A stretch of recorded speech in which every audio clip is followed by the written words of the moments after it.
রাসূলুল্লাহ সাল্লাল্লাহু আলাইহি ওয়াসাল্লাম বলছেন, উম্মত যদি তোমার স্যান্ডেলের ফিতাটাও ছিঁড়ে যায়, স্যান্ডেলের ফিতা সেটাও যদি শিরাকা না আলাইক, তোমার স্যান্ডেলের ফিতাটাও যদি ছিঁড়ে যায় তো কাউরে বলো না, সবার আগে তোমার আল্লাহকে বলো। কাকে বলো? আল্লাহকে আগে জানো, আল্লাহকে আগে জানো। ছোট্ট থেকে ছোট্ট মুসিবত হোক, সামান্য থেকে সামান্য পেরেশানি হোক, আল্লাহকে বলো। জীবনের যত প্রত্যাশা আছে, আমার ছেলেটা জ্ঞানী হোক, আমার মেয়েটা একটা উপযুক্ত ছেলের কাছে বিবাহ যেন দিতে পারি, আমার যেন আয় উপার্জন সুন্দরভাবে হয়, আমার শরীর স্বাস্থ্যটা যেন ভালো থাকে, এই মনে করেন দুনিয়াবিও যা চাই, আমার মনে যা আসে সবটাই আল্লাহর কাছ থেকে পূরণ করা উচিত। সবটাই, সব কিছুর সাথে সকল ব্যাপারে আল্লাহকেই বন্ধু বানানো উচিত। এটা মুমিনের সিফাত। আল্লাহ আমাদেরকে ইমানের দৌলত দিছেন, মুসলমান বানিয়েছেন, মুমিন বানিয়েছেন। বাপ আল্লাহ আমার কাছে চান, বান্দা আমি তোমাকে পছন্দ করে, আমি ইচ্ছা করে, কোনো তদবির ছাড়া, কারো কোনো পরামর্শ ছাড়া আমি তোমারে ঈমান দিয়েছি।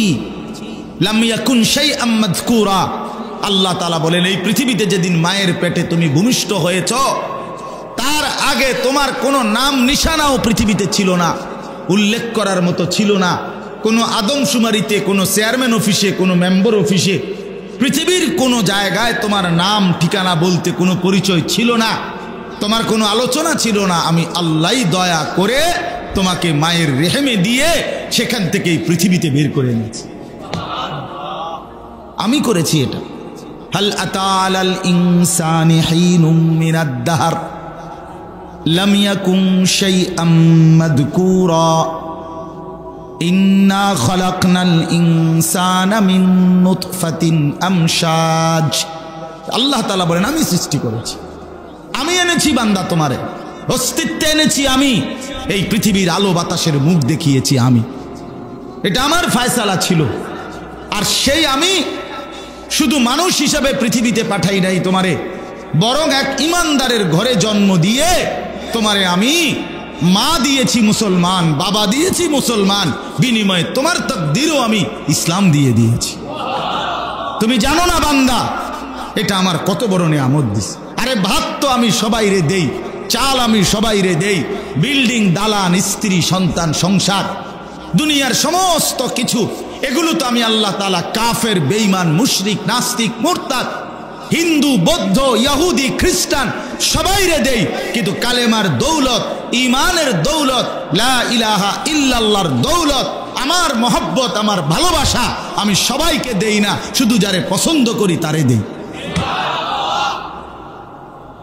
যত লোক ভাত খায় তত লোক ইমানদার তো? কথা বলেন না কেন? তো ওই ভাই, ওই এটা নামাও, নামাও, নামাও, এমনি শোনো, এমনি শোনো, রাগ করে রয়েছে দিকে, মোবাইলের দিকে। বেটা তুমি মোবাইলের দিকে তাকাইলে কার ওয়াজ শোনো?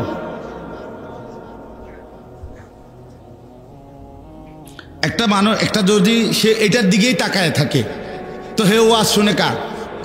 তো মোবাইলের ওয়াজ শুনে। তো মোবাইলের ওয়াজ তো হুজুর যে সময় সামনাসামনি নাই, আলগা টাইমে না শুনবে, যখন আমি নাই। কথাটা বুঝেন নাই? তো এখন তো আমি আসি এখানে, তো এখন সামনাসামনি শোনা উচিত না?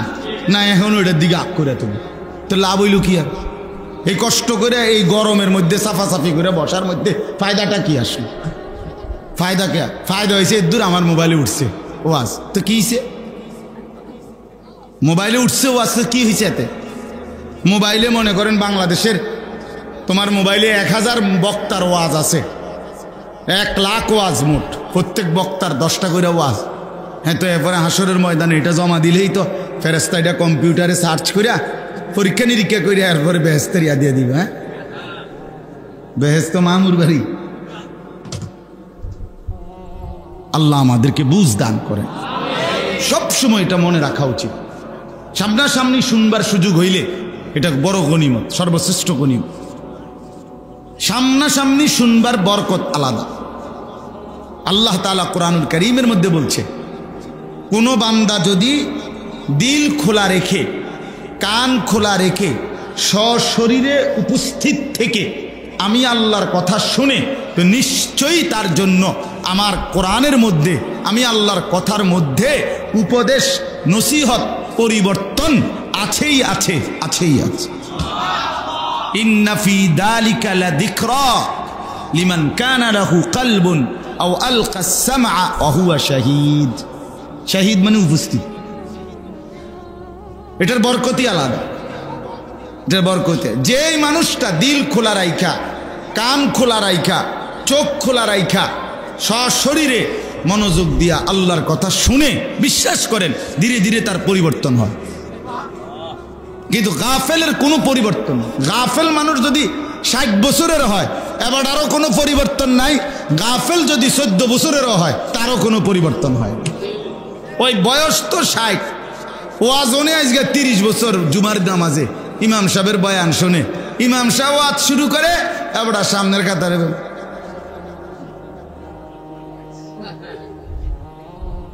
এবার ওয়াজ হবে। আপনি এরকম ওয়াজ 83 বছর শুনলে কি লাভ হবে? আপনি ওয়াজ কি শুনছেন? আমি তো ভাবে জিমাইছেন। কথা বলেন, আপনি এরম জিমাইন না ওয়াজ শুনলে কোনো ফায়দা হবে? এটা কোনো মনোযোগ হইল? এটা কোনো আগ্রহ হইল? তো আপনি যদি বলেন ঘুম আসে কা, তো সাদওয়ানে ঘুমাই না কামনে। আর অন্যান্য দিন তো আপনি 12টা 40-এর টাইমে ঘুমান না। কথা বলেন, এজন্য গাফেল, এটা গাফেল, গাফলত। এটা গাফেলের পরিবর্তন হয় না। আল্লাহ তাআলা কোরআনুল কারীমের মধ্যে বলছেন, ওয়ালা তুতি' মান আগফালনা কলবাহু আন যিকরিনা ওয়াত্তাবা'a হাওয়াহু ওয়া কানা আমরুহু ফুরতা। এই নবীজিকে বলছেন, আমাদের প্রিয় নবী সাল্লাল্লাহু আলাইহি সাল্লামকে আল্লাহ তাআলা সরাসরি বলছে, বন্ধু, যে মানুষটা আমি আল্লাহর স্মরণ থেকে গাফেল, আপনি তার সাথে মোটেই বসবেন না, তার লগে বইয়ে নেন।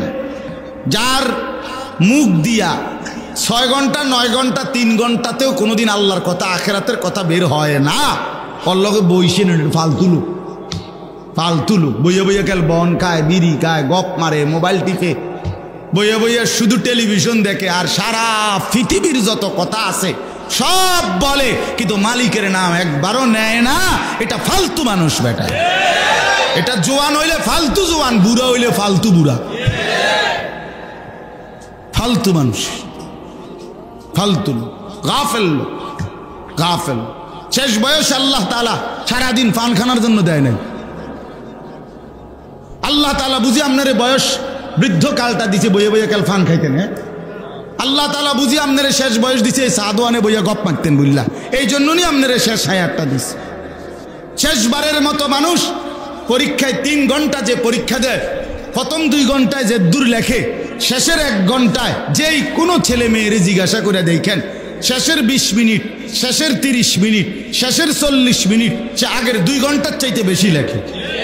কারণ আমার টাইম শেষ, আমার ঘন্টা দিয়ে লাগবে এক্ষণ, আমার খাতা টাইম নিয়ে যাবে গা, আমার টাইম শেষ, টাইম এই সময় উড়াইয়া লাই লেখা। ও মায়া বেটা বইয়া বইয়া বন খায়, বিড়ি খায় বইয়া বইয়া, পান খায়, চা খায়, গপ মারে বইয়া বইয়া। অথচ কথা তো ছিল শেষ টাইমটা কি, লাস্ট সময় আমার। এখন তো কি করা উচিত? শেষবারের মতো ইবাদত, বন্দিগি, জিকির, তেলাওয়াত, তাসবিহ। হায়, কত জওয়ান আমার আগে কবরে চলে গেছে, কত জওয়ান এর চাইতে আগে চলে গেছে। আমারে তো আল্লাহ তাআলা 50 বছর হায়াত দিছে, 60 বছর হায়াত দিছে। আমার কি পরিমাণ কদর করা উচিত ছিল? বলে কি পরিমাণ কদর করা উচিত ছিল?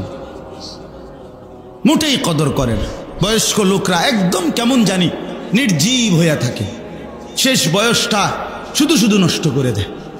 উচিত হলো আল্লাহ তাআলার ইবাদত তুমসে শেষ দিকে আরো বেশি করা। আল্লাহ তৌফিক দান করে। আপনি বলবেন শরীর দুর্বল, আপনি বলবেন শরীর কুলায় না, ঠিক আছে, আমি মানি শরীর দুর্বল, বয়স হয়ে গেছে, কিন্তু মুখে জবানে আওয়াজ ছাড়া, কলিজা দিয়া শব্দ ছাড়া, অথবা একেবারে শব্দ নিঃশব্দ বা হালকা শব্দে আল্লাহর জিকির, এটাও কি করা যায় না? কথা বলে, আপনি শুয়েই থাকেন না, আপনি শুয়েই থাকেন, কাইতেই থাকেন, হেলান দিয়েই থাকেন, আপনি এই শুইতে শুইতে আপনি ভিতরে ভিতরে সুবহানাল্লাহ, আলহামদুলিল্লাহ, আল্লাহু আকবার, লা ইলাহা ইল্লাল্লাহ, এগুলো পড়েন। এটা পড়ে না, এগুলো পড়তেন। ফান দাও, আরেকটা ফান, বন দাও, আরেকটা উদাকেল বন খাইব আর ফান খাইব। কথা বুঝছেন না? এটা কোনো কথা হইল? উচিত তো। আপনি হাদিসের মধ্যে আছে, আপনারা অনেকে জানেন, রাসূলুল্লাহ সাল্লাল্লাহু আলাইহি সাল্লামের একজন চাচাতো বোন ছিল, উম্মে হানি, আবু তালেবের কন্যা। নবীজি সাল্লাল্লাহু আলাইহি সাল্লাম যেই রাত্রিতে মেরাজে গেছিলেন, ওই মেরাজে যাওয়ার সময় যার বাড়িতে শোয়া ছিলেন, ওইখান থেকে নবীজির জিবরাইল আলাইহিস সালাম উঠাইয়া কাবা ঘরের কাছে নিয়ে এরপরে মেরাজে নিছিলেন। এই চাচাতো বোন নবীজির, ওনার নাম হলো উম্মে হানি। উম্মে হানি উনি বৃদ্ধ হয়ে গেছেন। তো নবী সাল্লাল্লাহু আলাইহি সাল্লামকে স্পষ্ট হাদিসে আছে, উনি নবীজিকে একদিন বলছে, ইয়া রাসূলুল্লাহ, ইন্নী কাদ দাউফতু ওয়া কাবুরতু, আমি দুর্বল হয়ে গেছি, বুড়ো হয়ে গেছি, এখন আপনি আমারে এমন কিছু আমল বলে দেন যেগুলো আমি বসে বসে করতে পারি। ফামুরনি বিআমালিন ওয়া আনা জালিসা, আমি কি থাকবো? বসে থাকবো, জালিসা। তো আপনি আমারে, আমি দুর্বল যেহেতু, আমি নড়াচড়া করতে পারি না, তো এরকম আমারে বসে বসে আমি করতে পারি, আমাকে এমন কিছু আমল বলে দেন। আল্লাহ নবী সাল্লাল্লাহু আলাইহি সাল্লাম তখন এই 4টা তাসবিহ পড়তে বলছেন ওনারে, যে তুমি সুবহানাল্লাহ পড়বা 100 বার, আল্লাহ তোমারে 100 গোলাম আজাদের সওয়াব দিবে। তুমি আলহামদুলিল্লাহ পড়বা 100 বার, আল্লাহর রাস্তায় 100 ঘোড়া যুদ্ধের জন্য দান করার সওয়াব মিলবে। তুমি 100 বার পড়বা আল্লাহু আকবার, হাজি সাহেবরা হজের মধ্যে গিয়া যেই উট কোরবানি করে, এই 100 উট কোরবানি করার সওয়াব মিলবে। তুমি 100 বার পড়বা লা ইলাহা ইল্লাল্লাহ, আসমান ও জমিনের ফাঁকা জায়গা আল্লাহ নেকিতে পুরায় দিবে। আর কি দিত আপনারে? আর কি দিত? বন দিত। আপনি কি হারাইলেন আর কিতে খাইলেন? হ্যাঁ, 100 বার সুবহানাল্লাহ পড়লে আপনি যা পাইতেন, আপনি এইটারে শেষ করে দিলেন বন রুটি দিয়ে, জিন্দিগিটাই রুটি বানাইলে সেটা। এজন্য এখানে আমি অনেক মাঝ বয়সী চাচাদেরকে দেখলাম, আপনাদেরকে অনুরোধ করলাম, রাগ হইয়েন না আমার কথা, 1টা মিনিট হায়াতের নষ্ট করেন না, বলেন ইনশাআল্লাহ। রাসূলুল্লাহ সাল্লাল্লাহু আলাইহি ওয়াসাল্লাম বলছেন, আল্লাহ তাআলা যাকে, মুসলিম শরীফের হাদিস, আমি বহুবার বলছি, নবীজি বলছেন, আল্লাহ তাআলা যাকে দীর্ঘ হায়াত দিতে দিতে 60 বছর পর্যন্ত পৌঁছাইছেন, আল্লাহর কসম নবী বলেন, যদি 60 বছর বয়স্ক কোনো লোক আল্লাহর নাফরমানি ছাড়তে পারে নাই, জাহান্নাম থেকে নিজেকে বাঁচাইতে পারে নাই, আল্লাহর ইবাদত করে জান্নাতের পুঁজি কামাই করতে পারে নাই, আল্লাহর নবী সাল্লাল্লাহু আলাইহি সাল্লাম বলেন, হাসরের ময়দানে ওই ব্যক্তিকে দাঁড় করিয়ে আল্লাহ তাআলা কোনো কথা বলার সুযোগ দিবেন না, বরং দাঁড় করাইয়েই ফিরা শুরু করবেন। খাড় করাইয়েই ফিরে দাঁড়াইলেই আল্লাহ বলবে ফেরেশতারে, ফিরো চাচারে, ফিরো। হ্যাঁ, চাচারে ফিরো। চাচা মরার আগের দিনও বিড়ি খেয়েছে, ফিরো। হ্যাঁ, একটু বিড়ি খাবেন না চাচা? হ্যাঁ, পরিষ্কার কথা। আপনি কিসের সুপারিশ? আপনার আবার কেন সুপারিশ করবে আপনার জন্য? নবী সাল্লাল্লাহু আলাইহি সাল্লামের কাছে আপনি সুপারিশের জন্য যাবেন, আল্লাহ নবী সাল্লাল্লাহু আলাইহি সাল্লাম জিজ্ঞেস করবে না সুপারিশ কি মামুর বাড়ি? আপনি যে যাবে তারই সুপারিশ করে বেহেশত বুঝাই দিবে নবী এটা নিয়ে বলছে। কথা বলেন না, ইনসাফের কথা বলেন। আল্লাহ নবী সাল্লাল্লাহু আলাইহি সাল্লাম সুপারিশ করবে, এ কথা 100 বার সত্য, 100 বার সত্য, কোটি বার সত্য, কিন্তু মানে কি? এর কোনো নিয়ম কানুন নাই, এর কোনো ধরা বাধা নাই। আপনি যাইবেন তার সব সুপারিশ করে বেহেশত দিয়ে নেব, এটা অর্থ তো তাইলে রাসূলুল্লাহ সাল্লাল্লাহু আলাইহি ওয়াসাল্লাম জিজ্ঞেস করবে না, উম্মত আমি কোনোদিন একটা কাঁচা পেঁয়াজের গন্ধ সহ্য করতে পারি নাই, আমি একটা কাঁচা রসুনের গন্ধ সহ্য করতে পারি নাই। এক সাহাবী গোসল না করে বসছে মসজিদে নববীতে জুমার দিন, আল্লাহ নবী সাল্লাল্লাহু আলাইহি ওয়াসাল্লাম বলে দিছে সবার জন্য জুমার দিন গোসল করা ওয়াজিব, সুন্নতে মুআক্কাদা, বাধ্যতামূলক, সবার জন্য নিয়ম করে দিছে। এই সামান্য ঘামের গন্ধ আল্লাহ রসুলের কষ্ট হয়েছে। নবীজি বলছে ফেরেশতাদের কষ্ট হয়। তো যিনি কাঁচা পেঁয়াজের গন্ধ সইতে পারতেন না, রসুনের গন্ধ সইতে পারতেন না, ঘামের গন্ধে যার কষ্ট হইতো, যে নবী সাল্লাল্লাহু আলাইহি সাল্লামের 24 ঘন্টা দেহ মুবারক থেকে মেশকো আম্বরের ঘ্রাণ বের হইতো, যার দেহ থেকে ঘাম বের হলে সাহাবীরা সেটাকে মেশকো হিসাবে, আতর হিসাবে ব্যবহার করত, যিনি হাঁটলে ওই জায়গা মেশকের ঘ্রাণ হইতো, পরে পিছন দিয়া মানুষ আসলে বুঝতো মুহাম্মদ এদিক দিয়া গেছে। তাইলে সেই এত সুন্দর, এত পবিত্র, এত সুগন্ধিময় নবীজি নিজে বলছেন, চাচারা শুনেন, আল্লাহর নবী বলছেন পৃথিবীতে 3টি জিনিস আমার সবচেয়ে প্রিয়, সবচেয়ে প্রিয় দুনিয়ার মধ্যে 3 জিনিস আমার সবচেয়ে প্রিয়। 1, আমার স্ত্রীগণ আমার প্রিয়। 2, সুগন্ধি আতর আমার কাছে প্রিয়। 3, নামাজ আমার সবচেয়ে প্রিয়। তাহলে যে নবী সাল্লাল্লাহু আলাইহি সাল্লাম বলছে পৃথিবীতে 3টি প্রিয় বস্তু আমার, হুব্বিবা ইলাইয়া মিনাদ দুনিয়া সালাসা, আন-নিসা ওয়াত-তিব ওয়া কুররাতু আইনি ফিস সালাহ।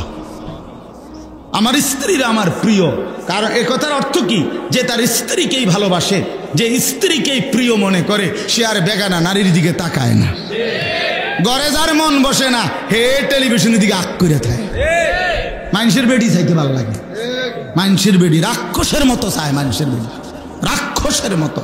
লজ্জা শরম নাই মিয়া, লজ্জা শরম, হায়া নাই, ইনসানিয়ত নাই, বিবেক বলতে কিচ্ছু নাই, কিচ্ছু নেই। আল্লাহ নবী সাল্লাল্লাহু আলাইহি সাল্লাম বলছেন আমার বিবিরাই আমার কাছে প্রিয়, আমি ভিন নারী দেখবো কেন? সুগন্ধি আতর আর তিব আমার কাছে প্রিয়, নামাজ আমার কাছে প্রিয়। এই জন্য যেই নবী সাল্লাল্লাহু আলাইহি সাল্লাম, তোর নবী বলবেন উম্মত আমি 1 সেকেন্ডের জন্য দুর্গন্ধ পছন্দ করতাম না, সেই তুমি এই বিড়ি সিগারেটের দুর্গন্ধ নিয়ে আমার সামনে কেমনে দাঁড়াইলা? চাচারা বলেন, নিজের উপরে দয়া করেন, নিজের উপরে দয়া। আশিক রাসূল শুধু দাবির নাম না, এটা বাস্তবে দেখানোর নাম। বলেন আহলুস সুন্নাহ ওয়াল জামাআহ। আহলুস সুন্নাহ ওয়াল জামাআত মানে হলো 2 শব্দ। আহলুস সুন্নাহ ওয়াল জামাআত পরবর্তী কারো মন মতো সিদ্ধান্ত হবে না, মানে গাছ জোরে এমনি কুদ্দা উঠলে, লাফাইয়া উঠলে আহলুস সুন্নাহ ওয়াল জামাআত হয় না। বরং আহলুস সুন্নাহ মানে হলো রাসূলুল্লাহ সাল্লাল্লাহু আলাইহি সাল্লামের সুন্নাতের অনুসরণ, ওয়াল জামাত মানে সমস্ত সাহাবায়ে কেরামের অনুসরণ। রাসূলুল্লাহ সাল্লাল্লাহু আলাইহি সাল্লামের অনুসরণ এবং সাহাবায়ে কেরামের হুবহু অনুসরণ যার মধ্যে আছে তাকে আহলুস সুন্নাত ওয়াল জামাতের অনুসারী বলা হয়। নবীজির সুন্নতের সরাসরি অনুসরণ যার মধ্যে নাই, সাহাবীদের অনুসরণ যার মধ্যে নাই, সে আহলুস সুন্নাত ওয়াল জামাতের অধিকারী হতে পারে না, না না, একেবারে দৈন্তান্নয়কান না।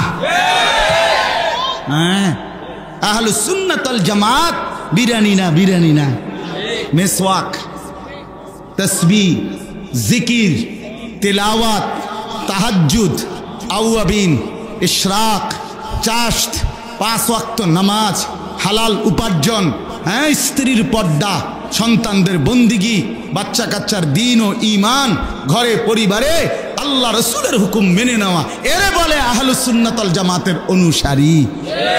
মুখে বেরিয়ে কয়টা নবীরা আসে, আর আমরা কি তা? আমরা সিরাসা ভাই, হ্যাঁ, আমরা বন দিয়ে চা দিয়ে ভিজাইয়া খাই। আলাপ করেন আপনি, হ্যাঁ, আলাপ করেন আপনি। রাসূলুল্লাহ সাল্লাল্লাহু আলাইহি ওয়াসাল্লামের সরাসরি অনুসরণ যার মধ্যে সে আহলুস সুন্নাত, সাহাবায়ে কেরামের অনুসরণ যার মধ্যে সে ওয়াল জামাত, মানে আহলুস সুন্নাত ওয়াল জামাত। ধাক্কা ধাক্কি দরকার নেই, আপনি আমার দলে আইয়েন না, লাগতো না, আমি জায়গা নাই মেয়ে দৌড় দিব, আপনি আমার দলভুক্ত হওয়ার দরকার নেই। আপনি আপনাকেও জায়গাতে থাকেন, আমি ক্যান্টনমেন্টে থাকি, আপনারা বলার সঙ্গেই থাকেন। কথা বুঝেন নাই আমার? কেউ কারো দলভুক্ত হওয়া মূল মাকসাদ না, মূল মাকসাদ হলো আখিরাতের মুক্তি। ঠিক কি না বলেন না? কেউ জান্নাত কি এই কদ্দুস জায়গারে কয় না? 2টা রুম আর একটা বারিন্দা, এটারে তো কয় জান্নাত। জান্নাত অনেক বড়, জান্নাত অনেক। আমরা এই সবটি মানুষ গেলেও জান্নাতের কোন আতো লাগবে না, তো অসুবিধা কি? আমরা সবাই জান্নাতে যাই, কথা বলেন না কেন? আমরা সবাই যাব ইনশাআল্লাহ, আমরা সবাই যেতে চাই ইনশাআল্লাহ। তো অতএব প্রত্যেকেই ফিকির করি নিজ জায়গায় যে রাসূলুল্লাহ সাল্লাল্লাহু আলাইহি সাল্লামের সুন্নাত অনুসরণ করেন, মিয়া সুন্নাত অনুসরণ করেন, নবীকে ভালোবাসেন, রাসূলুল্লাহ সাল্লাল্লাহু আলাইহি ওয়াসাল্লামের সুন্নাতকে অনুসরণ করেন। কোরআনুল কারীমে একবার দুইবার না, বিশ্বাস করেন বারবার আল্লাহ তাআলা বলছেন ওয়াত্তাবিউহু লাআল্লাকুম তাহতাদুন। আল্লাহ বলেন আমার বন্ধুকে অনুসরণ করো, নিশ্চিত তোমরা হেদায়েত পেয়ে যাবে। আল্লাহ তাআলা বলছে বন্ধুকে অনুসরণ করো, যারা যারা অনুসরণ করবে উলাইকা হুমুল মুফলিহুন, তারা সফল জান্নাতি। নবীজি বলছেন, আল্লাহ বলছেন ফাত্তাবিউনি ইউহিব্বুকুমুল্লাহ ওয়া ইয়াগফির লাকুম যুনুবাকুম। আমার বন্ধুকে অনুসরণ করো, তাহলে আমি আল্লাহও ভালোবাসবো, গুনাহও মাফ করে দেব, জান্নাতও বুঝাইয়ে দেব। অনুসরণ অনুসরণ অনুসরণ কি বলে? অনুসরণ অনুসরণ অনুসরণ করলেই ভালোবাসা প্রমাণিত হয়, ভালোবাসলেই অনুসরণ করতে হয়। এটা আলগা কোনোভাবেই সুযোগ নাই। আপনি মনে করেন এই কাগজ এটার মধ্যে এই ফিটে তো লেখা আছে, ঠিক না? এই ফিটে এটা যেহেতু লেখাই নাই, এটা তো দরকার নাই, এটা হালাই দেন, মানে এই পিঠটা ফেলে দেন। কেমনে সিস্টেম আছে কোনো? এটা মানে এইটা রাখতে হইলে এটা থাকতে হবে, নি থাকতে হবে। এটা আলগা করার কোনো সুরুত আছে এখানে? তো আল্লাহর কসম, রাসূলুল্লাহ সাল্লাল্লাহু আলাইহি ওয়াসাল্লামকে ভালোবাসলে অনুসরণ করতেই হবে। অনুসরণ যে করে তার ভালোবাসা প্রমাণিত হবেই হবে। এটা এমন একটা পৃষ্ঠা, যে পৃষ্ঠা এদিক উল্টানো বাদ দেওয়া যায় না, আলগা করা যায়। এরা ভালোবাসে নবীরে আর এরা নবীরে অনুসরণ করে, এরা দুই দল, দুই রকম। জি না, যে ভালোবাসে সে অনুসরণ করে, যে অনুসরণ, কথাটা আমার বুঝছেন কিনা বলে? কাগজের এই পিঠ ওই পিঠ, আহলুস সুন্নাত ওয়াল জামাত, এটা মুবারক শব্দ। নবীজি বলছেন আলাইকুম বিসুন্নতি ওয়া সুন্নাতিল খুলাফাইর রাশিদিন আল মাহদিয়্যিন। আহলুস সুন্নাতের ব্যাখ্যা নবী করে দিয়েছেন। অর্থ কি? তোমরা আমার সুন্নতকে আঁকড়িয়ে ধরো এবং আমার সাহাবী, বিশেষ করে আমার আবু বকর, ওমর, ওসমান, আলী, আমার এই খুলাফাদের সুন্নাত নীতি আদর্শকে আঁকড়িয়ে ধরো। কেমনে আঁকড়িয়ে ধরো? হাতে না, না, নবী উদাহরণ দিয়ে বুঝাইছে, তামাসসাকু বিহা, মজবুত ভাবে আঁকড়িয়ে ধরো। নবীজি বলেন বোঝো নাই উম্মত, আরো ভাঙ্গা কই, ওয়া আদ্দু আলাইহা বিন নওয়াজিস। এই ভিতরের মাড়ির দাঁত আর এই সামনের দাঁত কি একরকম সিস্টেম? মাড়ির দাঁত এলো এরকম শোয়ানো, আর সামনের দাঁত এলো এরকম খারাপ, ঠিক না? এই মাড়ির দাঁতে কোনো কিছু ধরিলে, সামনের দাঁত দিয়া ধরিলে, দুইটার মধ্যে মজবুত ধরা হয় কোনটা? বলেন না, বুঝা কোন? বুঝছেননি আমার কথাটা? এ নওয়াজিস শব্দের অর্থ এইটা। নবীজি বলেন আমার প্রতিটি সুন্নত, আমার সাহাবীদের প্রতিটি সুন্নত এই মাড়ির দাঁত দিয়া যেভাবে আঁকড়াইয়া ধরে, কামড়াইয়া ধরে, এইভাবে ধরে। বুঝছেন না আমার কথাটা? তাইলে তুমি আহলুস সুন্নাত ওয়াল জামাত হইবা। আহলুস সুন্নাত, কাজে আহলুস সুন্নাত ওয়াল জামাত কোনো টেন্ডারের নাম না, কোনো একক গোষ্ঠীর নাম না। সারা পৃথিবীর সমস্ত ইমানদারেরই আহলুস সুন্নাত ওয়াল জামাত হওয়া উচিত, ঠিক কিনা বলেন না? কে নাই তো আমাদের আখিরাত মুক্তি হবে কিভাবে? আমি যদি রাসূলুল্লাহ সাল্লাল্লাহু আলাইহি ওয়াসাল্লামের অনুসরণ না করি, সাহাবায়ে কেরামের অনুসরণ না করি, তো আমার মুক্তি মিলবে কিভাবে? আল্লাহ আমাদেরকে বুঝ দান করেন। চলেন বাবা, তো আমি যে কথাটার জন্য বলছিলাম যে আল্লাহ তাআলা আমাদেরকে সর্বশ্রেষ্ঠ নিয়ামত দান করেছেন ঈমান। মনে আসেনি যে কথাটা? ঈমান, আল্লাহর সাথে বাঁধন, লা ইলাহা ইল্লাল্লাহর বন্ধন।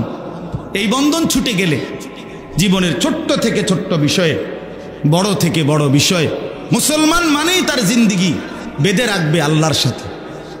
মুমিন মানেই তার সবচেয়ে প্রথম মনে পড়বে আল্লাহকে। সব ব্যাপারে সবার আগে মনে পড়বে কাকে? আল্লাহ বলছে ওয়াল্লাযীনা ইযা ফাআলু ফাহিশাতান আও যালামু আনফুসাহুম যাকারুল্লাহ। আল্লাহ বলছে বান্দা, যত মারাত্মক গুনাহ করে রাখো, যত ভয়ানক গুনাহ হোক, তোমার দ্বারা একেবারে জুলুম করে ফেলছো, তবুও তোমার প্রথম দায়িত্ব যাকারুল্লাহ, আমি আল্লাহকে স্মরণ করা। প্রথম মনে করবা কাকে? আল্লাহ, আল্লাহকে। জীবনের সকল ব্যাপারে আল্লাহকে মনে রাখা, আল্লাহকেই বন্ধু বানানো। কোরআনুল কারীমের মধ্যে আছে, আল্লাহ তাআলা বলেন ওয়াল্লাযীনা আমানু আশাদ্দু হুব্বাল লিল্লাহ। যারা মুমিন তাদের সবচেয়ে বেশি ভালোবাসা আল্লাহর জন্য। কার জন্যে? কার জন্যে বলেন? প্রথম ভালোবাসা আল্লাহর জন্য। এরপরের ভালোবাসা রাসূলুল্লাহ সাল্লাল্লাহু আলাইহি সাল্লামের জন্য। প্রথম ভালোবাসা কার জন্যে? মুমিনের। আল্লাহ কোরআনের আয়াত, একেবারে স্পষ্ট আয়াত, এখানে কোনো লুকোচুরির কিচ্ছু নাই। ও আমরা একরকম কই, আরেক রকম, আরেক হুজুরে আরেক রকম, না না, আসলে বাপ বিশ্বাস করেন এনে কোনো ঘুরে গেড়াই কিছু বলি নাই। আমি এমনও ফেসাইলা কথা কই না, কথা বুঝছেন না? তো ওয়াল্লাযীনা আমানু আশাদ্দু হুব্বাল লিল্লাহ, আল্লাহ তাআলা বলে যারা মুমিন তাদের সবচেয়ে বেশি ভালোবাসা কার জন্যে? আল্লাহ। কোরআনুল কারীমের মধ্যে আছে, আল্লাহ বলেন আমি এমন জাতি চাই, আমার বান্দা এমন হোক আমি চাই, ইউহিব্বুহুম ওয়া ইউহিব্বুনা, তারাও আমাকে ভালোবাসবে আমিও তাদেরকে ভালোবাসবো। আমি এমন বান্দা চাই, আমি এমন বান্দা চাই, আমি এমনটা চাই। কোরআনুল কারীমের মধ্যে আছে বান্দা যখন অবস্থা এমন হয় যে আল্লাহকে ভালোবাসতে বাসতে আল্লাহও বান্দার উপরে খুশি হয়, বান্দাও আল্লাহর উপরে খুশি হয়। বিশ্বাস করেন কোন মুমিনের অবস্থা যখন এমন হয় যে সেই মুমিন আল্লাহকে ভালোবাসে, আল্লাহও তাকে ভালোবাসে, তো আল্লাহ তার উপরে সন্তুষ্ট, সেও আল্লাহর উপরে সন্তুষ্ট, আল্লাহ তাআলা তখন আর তারে দুনিয়াতে থাকতে দেয় না। আল্লাহই তখন ডাক দিয়া বলে, বন্ধু আইসা পড়ো, ইয়া আইয়াতুহান নাফসুল মুতমাইন্নাহ ইরজিই ইলা রাব্বিক রাদিয়াতাম মারদিয়াহ। আল্লাহ বলেন আমিও তোমার উপরে সন্তুষ্ট, তুমিও আমার উপরে সন্তুষ্ট, অতএব পবিত্র আত্মা এবার আর দুনিয়ায় থাকার দরকার নাই, এবার আমি আল্লাহর কাছেই ফেরত চলে আসো। আমরা কিতাবে পড়ছি, ইমাম কুরতুবী রাহমাতুল্লাহর কিতাবে, আল মাউতু জাসরুন ইউসিলুল হাবিব ইলাল হাবিব, মৃত্যু, মৃত্যু এটা কি? উনি বলেন মৃত্যু হলো একটা পোল, ব্রিজ, সাঁকো। এই ব্রিজের এই পারে একজন বন্ধু দাঁড়িয়ে আছে, ওই পারে আরেকজন বন্ধু। এই ব্রিজটা পার হলেই বন্ধু দুজনের মধ্যে মোলাকাত হবে। এ পারের বন্ধুর নাম হলো মুমিন, ওই পারের বন্ধুর নাম হলো আল্লাহ। ওই পারের বন্ধু আল্লাহ বলতেছে এই বন্ধুকে, বন্ধু ব্রিজ পার হইয়া আসো আমার কাছে মোলাকাত করো। তা এই ব্রিজটাই হলো মৃত্যু। এপারের মুমিন মৃত্যুবরণ করলেই ওই পারের বন্ধু আল্লাহর সাথে মোলাকাত হয়েছে।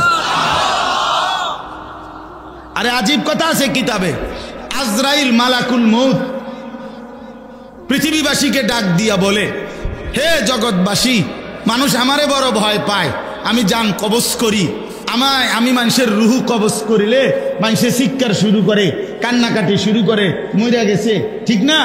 তাইলে মনে হয় যেন মানুষ আমারে বড় অপছন্দ করে। আমি মালাকুল মউত আইলেই সবার অপছন্দ, আমি জান নিয়ে নেই। কিন্তু তোমরা কি জানো, আমি তো জান নিয়ে ক্ষতি করি না, বরং আমি জীবন নিয়ে আল্লাহর মুমিন প্রিয় বান্দাকে তার সবচেয়ে প্রিয় বন্ধু আল্লাহর সাথেই তো মিলাইয়া দেই। আমি ক্ষতি করলাম কই? ক্ষতি করলাম কই? বাটপার সিটারের না অসুবিধা হইতে পারে, মুমিনের সমস্যা কি? মুমিনের সমস্যা কি? মুমিন মরলে অসুবিধা কি? কথা বলেন না কেন? সিটার বাটপার তো দুনিয়া তো সমস্যা, তো তুমি মরলেও সমস্যা, তো সমস্যাই তো তোমার সমস্যা দিয়ে আমার সমস্যা কি? বুঝেন না কথাটা? বাটপার সিটার তো দুনিয়া তো সমস্যা, নাফরমান তো দুনিয়া তো অসুবিধা। হ্যাঁ, এই জন্য আজরাইল বলে, আরে আমি তো জান কবজ করি না, বরং আমি বন্ধুকে বন্ধুর সাথে মিলাইয়া দেই, বন্ধুকে বন্ধুর সাথে মিলিয়ে দিই। রাসূলুল্লাহ সাল্লাল্লাহু আলাইহি সাল্লাম বলেন, ইউহিব্বুল ইনসানু আল হায়াতা ওয়াল মাউতু খায়রুন লিনাফসিহি। নবীজির হাদিস, নবীজি বলেন, হায় লোকেরা বেঁচে থাকতে ভালোবাসে, অথচ সে যদি জানতো তাহলে বুঝতো মৃত্যুই ছিল তার জন্য বেশি উত্তম, মৃত্যুই ছিল তার